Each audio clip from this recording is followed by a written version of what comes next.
ഇന്ന് നമ്മുടെ വീട്ടിൽ പൊങ്കാലിടാൻ പോവാണ് കേട്ടോ. അപ്പോൾ ഞാനാണെങ്കിൽ ആദ്യത്തെ പൊങ്കാലയാണ്. അമ്മയാണെങ്കിൽ എല്ലാ വർഷവും ഇടാറുണ്ട്. ആദ്യമായിട്ട് ഇട്ടത് ദേവിയുടെ അടുത്ത് തന്നെ പോയിട്ട് ഇട്ടു, ആറ്റുകാൽ പോയിട്ടു. പിന്നെയൊക്കെ യാത്ര ചെയ്യാനുള്ള ബുദ്ധിമുട്ടുകൾ കൊണ്ട് അമ്മ വീട്ടിൽ തന്നെയാണ് സ്ഥിരമായിട്ട് ഇടാറ്. അവിടെ അമ്മയാണെങ്കിൽ എല്ലാ വർഷവും മുടങ്ങാതെ ആറ്റുകാൽ അമ്മയുടെ അടുത്ത് പോയിട്ട് പൊങ്കാലിടാറുണ്ട്. അവർ പോകുമ്പോൾ ഒരു 3-4 ദിവസത്തെ ഒരു ട്രിപ്പായിരിക്കും. കാരണം ഒരു 5-6 അമ്പലങ്ങളിൽ കയറിയിട്ടാണ് പിന്നെ പൊങ്കാലിട്ട് പിറ്റേ ദിവസം തിരിച്ചു വരാം.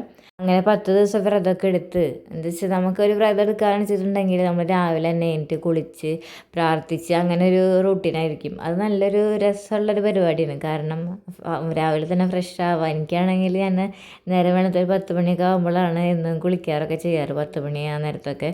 ഇതാകുമ്പോൾ നമ്മൾ രാവിലെ തന്നെ കുളിക്കല്ലേ. അങ്ങനെ അമ്മ അപ്പുറത്തെ വീട്ടിൽ പോയിട്ട് പൂക്കളും ഇതൊക്കെ പൊട്ടിച്ച് അടുപ്പൊക്കെ സെറ്റാക്കണം.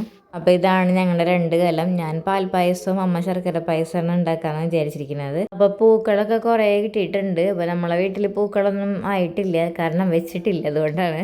അപ്പോൾ അതൊക്കെ ഒന്ന് സെറ്റാക്കണം. ഉള്ള സ്ഥലത്ത് തന്നെ പൂക്കളും ചെടികളൊക്കെ വയ്ക്കണം എന്ന് ആഗ്രഹമുണ്ട്. പക്ഷേ ഉള്ള ചെടികൾക്ക് തന്നെ എന്താ ഈ കേടുകളൊക്കെ ഞാൻ നിർത്തി. അപ്പോൾ ഞാൻ വേഗം ഡ്രസ്സൊക്കെ മാറി സെറ്റ് മുണ്ടാണ് എടുത്തത്. സെറ്റുമുണ്ട് ഞാൻ വെറുതെ അത് വലിച്ചവരെടുത്തതാണ്. അധികം രസമായിട്ടൊന്നും എടുത്തിട്ടില്ല, ഫ്ലീറ്റ്സൊന്നും ഇട്ടിട്ടില്ല. വെറുതെ എടുത്ത് കൂട്ടി കുത്തിയതാണ്. അപ്പോഴേക്കും അമ്മ അവിടെ റെഡി ആയിട്ട് വിളക്ക് കൊളുത്താനായിട്ട് പ്രാർത്ഥിക്കുന്നുണ്ട്. അങ്ങനെ ദേവിനെ മനസ്സിൽ വിചാരിച്ചിട്ട് അമ്മ ദീപം കൊളുത്തി. അവിടെ ഒരു സൈഡിൽ അച്ചാച്ചനും മോനും കൂടി നിൽക്കുന്നുണ്ട് നോക്കാനായിട്ട്.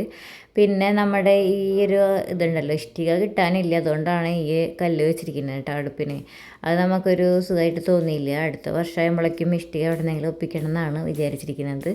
അടുത്ത വർഷം ആറ്റുകാൽ പോയി ഇടാൻ ഭാഗ്യം ഉണ്ടെങ്കിൽ അങ്ങനെ ഇടും. അല്ലെങ്കിൽ നമ്മളൊരു ഇഷ്ടിക നല്ല ശരിക്കുള്ള ഇഷ്ടിക ഒപ്പിച്ചെടുക്കണം എന്നാണ് വിചാരിച്ചിരിക്കുന്നത്. സൈഡിലായിട്ട് അമ്മ അവിലും മലരും ഫ്രൂട്ട്സൊക്കെ ആയിട്ട് സൈഡിൽ ഒരു ഇലയിട്ടിട്ട് വെച്ചിട്ടുണ്ടായിരുന്നു. അമ്മയ്ക്കാണെങ്കിൽ ഈ കാര്യങ്ങളൊക്കെ ഭയങ്കര ഇഷ്ടമുള്ള കാര്യമാണ്. പ്രാർത്ഥിക്കുക, പൂജ ചെയ്യുക, അങ്ങനത്തെ ഒക്കെ കാര്യങ്ങളൊക്കെ വളരെ ഇഷ്ടമുള്ള ഒരു കൂട്ടത്തിലാണ്. ഭയങ്കര ഈശ്വരവിശ്വാസിയും അങ്ങനെയൊക്കെയാണ് കേട്ടോ. അപ്പോൾ ഇതൊക്കെ അമ്മയ്ക്ക് നല്ല നല്ല പോലെ എങ്ങനെ ചെയ്യണ്ടേ, എന്താ ചെയ്യണ്ടേ എന്നുള്ളതൊക്കെ നല്ല ബോധ്യമുള്ള ഒരാളാണ്.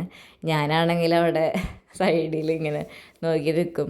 എനിക്കും ഇതൊക്കെ താല്പര്യം തന്നെയാണ്. പക്ഷേ അമ്മമാർ ചെയ്യുന്ന പോലെ നമുക്ക് ചെയ്യാൻ പറ്റില്ലല്ലോ. എന്നാലും ഒരു ഇതൊക്കെ ഒപ്പിച്ചെടുക്കും. അങ്ങനെ മഴ പെയ്തതിൻ്റെ നനവൊക്കെ ഉണ്ടായിരുന്നു കേട്ടോ നമ്മുടെ മുറ്റത്ത്. അപ്പോൾ അതിനുള്ള കർപ്പൂരം കത്തിക്കാനായിട്ട് കർപ്പൂരം ഇട്ടിട്ടാണ് പിന്നെ നമ്മൾ ഓലക്കൊടി വെച്ചിട്ടാണ് പിന്നെ കത്തിച്ചത്. നമ്മുടെ കുഞ്ഞിനാണെങ്കിൽ അന്ന് ക്ലാസ് ഉണ്ടായിരുന്നില്ല കേട്ടോ. ഇയാൾക്കാണെങ്കിൽ ഭയങ്കര ഇഷ്ടമാണ് ഇങ്ങനത്തെ പരിപാടികൾക്കൊക്കെ വന്നിട്ട് അതിൻ്റെ ഇടയിൽ കൂടെ ഓരോ ചെറിയ പരിപാടികൾ ചെയ്യാനായിട്ട്. നമുക്കാണെങ്കിൽ അത് ബുദ്ധിമുട്ടാവും. പിന്നെ കുഴപ്പമില്ലാണ്ട് ഇപ്പോൾ എന്നെ ഹെൽപ്പ് ചെയ്യാൻ നിൽക്കണം, കർപ്പൂരമൊക്കെ ഇട്ട് സഹായിക്കണം കേട്ടോ. പിന്നെ അതിൻ്റെ ഇടയിൽ ഓരോന്നൊക്കെ ചെയ്യുന്നുണ്ടായിരുന്നു. ഞാനപ്പോൾ അവനെ ചീത്ത അറിയായിരുന്നു, അതെടുക്കല്ലേ ഇതെടുക്കല്ലേ എന്നൊക്കെ പറഞ്ഞിട്ട് കുറേ ചീത്തയൊക്കെ പറഞ്ഞു ആളെ. അമ്മ ഇപ്പോൾ അടുപ്പിൽ കലം വെച്ചു. അപ്പോൾ നമ്മുടെ 9:45 ആറ്റുകാലത്ത് സമയം പറഞ്ഞിട്ടുണ്ടായിരുന്നത്. അപ്പോൾ നമ്മൾ അതേപോലെ തന്നെ ടൈം നോക്കിയിട്ടാണ് കലം വെച്ച് തീ കൊളുത്തിയത് കേട്ടോ.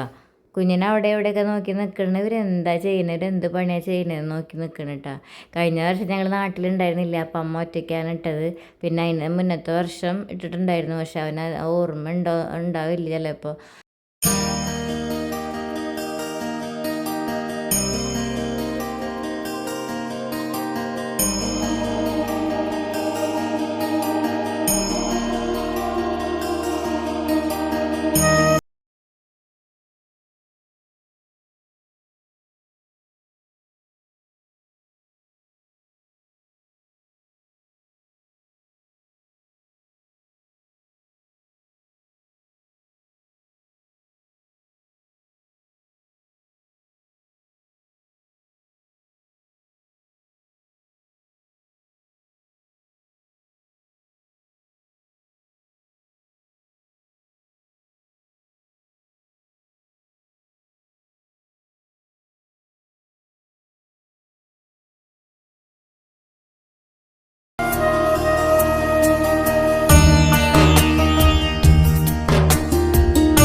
വർഷത്തെ പൊങ്കാല എന്ന് പറയുന്നത് എന്നെ സംബന്ധിച്ച് എൻ്റെ ആദ്യത്തെ പൊങ്കാലിന്. അപ്പോൾ അമ്പലത്തിൽ പോയിട്ട് ഇടാന്നുള്ളത് എനിക്ക് അസാധ്യമായിട്ടുള്ളൊരു കാര്യമാണ് കേട്ടോ. എന്താ വെച്ചാൽ അവിടെ പോയി ഇത്രയും തിരക്കിനിടയിൽ അത്ര തിരക്കിനിടയിൽ പിന്നെ എല്ലാവരും ചെയ്യണത്, പക്ഷേ മോനെയൊക്കെ ആക്കിയിട്ട് പോവാന്നുള്ളത് എനിക്ക് എന്നെ സംബന്ധിച്ച് ഒരു ടാസ്ക്കാണ്. അപ്പോൾ എന്തായാലും എന്തെങ്കിലും ആറ്റുകാല അമ്മേൻ്റെ അടുത്ത് വന്നിട്ട് പൊങ്കാലിടാന്നുള്ളൊരു വിശ്വാസത്തോടെ അടുത്ത പൊങ്കാല വരെ കാത്തിരിക്കാം. അപ്പോൾ എല്ലാവർക്കും ഗുഡ് ബൈ. എൻ്റെ വീഡിയോ കണ്ട് ഇഷ്ടപ്പെടുന്നവർ എന്നെ സപ്പോർട്ട് ചെയ്യുക, സബ്സ്ക്രൈബ് ചെയ്യുക, ഷെയർ ചെയ്യുക, കമൻറ്റ് ചെയ്യുക, ലൈക്ക് ചെയ്യുക കേട്ടോ.